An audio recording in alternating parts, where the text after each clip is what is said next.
Hello, and welcome once again to SB Talks podcast. Today is Thursday, May 25th, and I'm once again joined by our Chief Investment Officer, Nick Ryder, to share his thoughts on the outlook for investment markets and the world. Welcome, everyone. Welcome. So, Nick, headlines in the last few weeks have very much been dominated by the US debt ceiling situation that continues to rumble on. Question marks over where they are going to run out of money. Janet Yellen's suggesting June 1st, but doesn't appear to be relief in sight. No. I mean, as we speak, the negotiations really haven't progressed very far. I mean, they continue to meet. Kevin McCarthy, who's the House Speaker, and Joe Biden and his team, and they seem to be poles apart. Obviously, the Democrats want, tax increases potentially, and the Republicans want spending cuts, and so. It will be interesting to see where the give is. Most people are still pretty relaxed. They think it'll all get sorted. They look at the 2011 scenario. I saw a Deutsche Bank prediction this morning, 2% likelihood of not getting an outcome. Yeah, I've seen other estimates at 10%. It's interesting, the 1 month US Treasury bill has a yield of 5.65%. Which is not annualized. That is the yield for 1 month. So what would that typically be? 0.5%. Right. Given that the cash rate in the US is about 5.25%. So that's pricing in a fairly material risk that you don't get your money back. Yeah, or it's delayed. Yes. Yeah. Okay.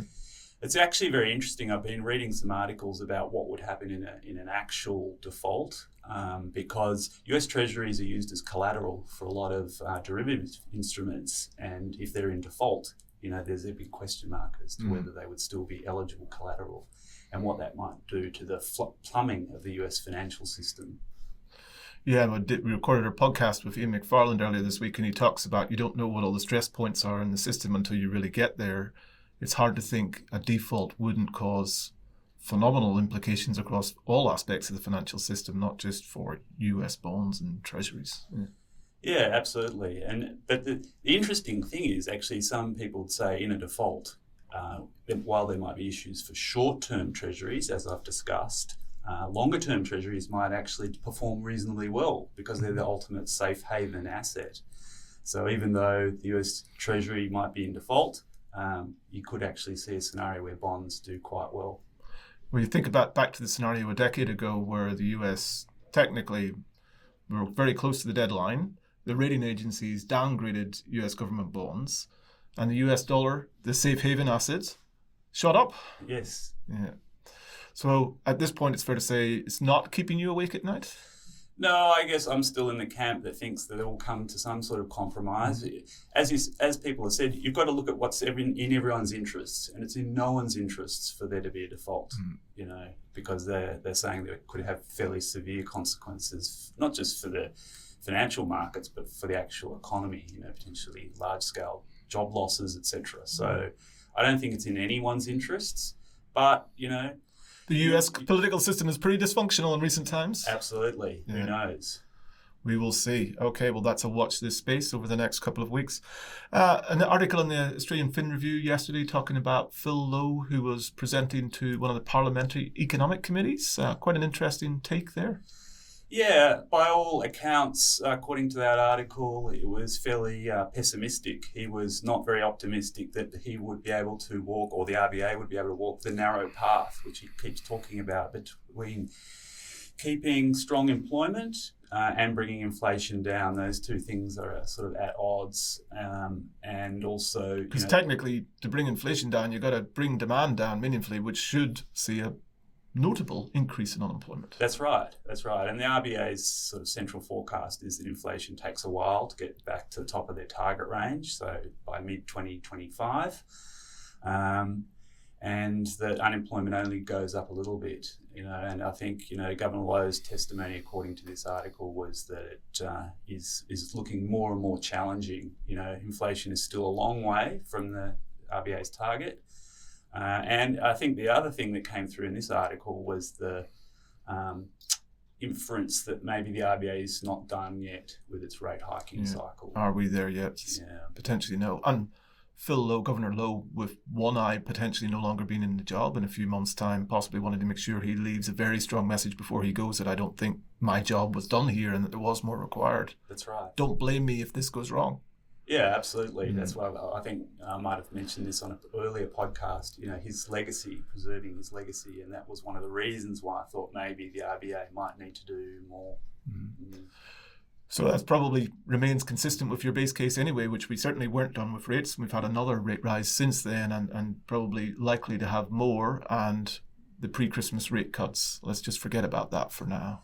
Yeah, I mean, and not unless we get a global recession, which is still the base case. I was at an investment conference yesterday, and pretty much all the fund managers there were saying a recession. Certainly in the US, and even one or two saying Australia was an actual recession, case. As opposed to you've talked about a per capita recession. They're talking about a real. No, this one fund manager was saying an actual recession in Australia, which I actually haven't heard anyone saying before, but I thought that was interesting. That's interesting. You've been at the Morningstar conference yesterday. International speakers, which is always interesting to get a global perspective. Sometimes Australia can be a little bit of an echo chamber. What were some of the key themes? I heard bonds are back, apparently. Bonds are back, yes. Well, exactly. That was from a bond manager. Yeah, so no shock there. No shock there.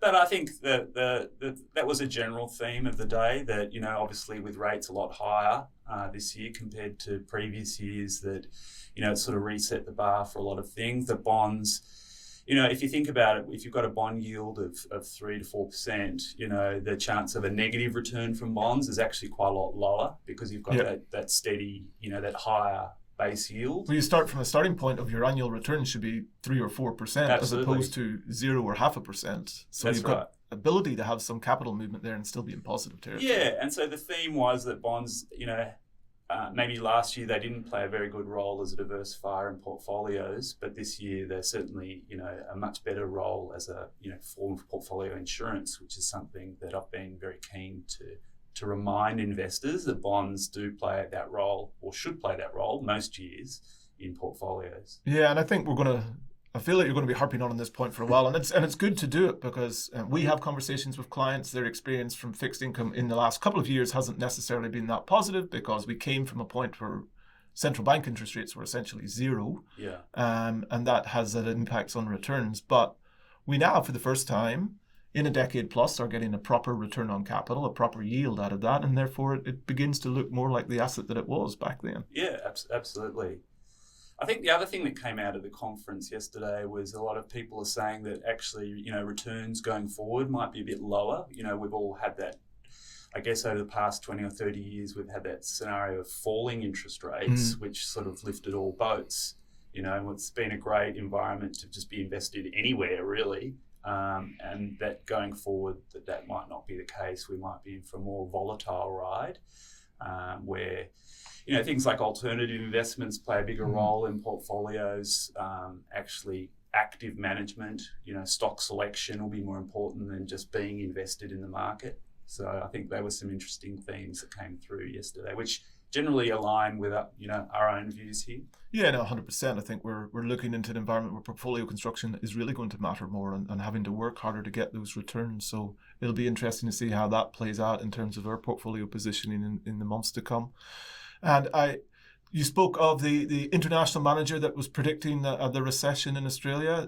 Not uncommon for an international manager to come down here and tell us that our housing market is on the cusp of the precipice. Was that a theme, or what was the main driver of the case that Australia will also be in recession?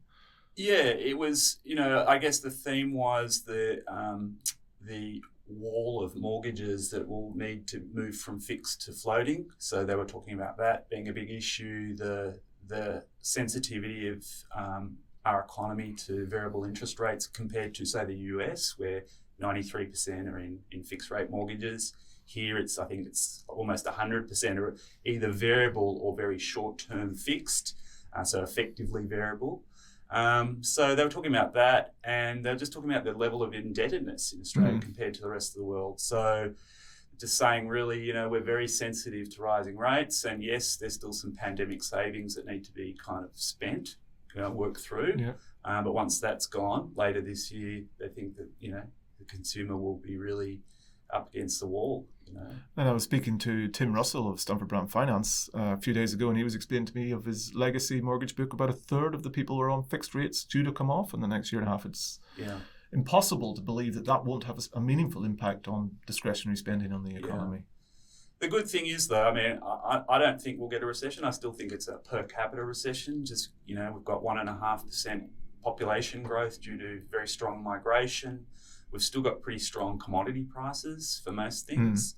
And the housing market has, started heading back up again. So on lower volumes. Sure. I think the backdrop for Australia is still reasonably good. Yeah. Still plenty of resilience in the economy. Yeah.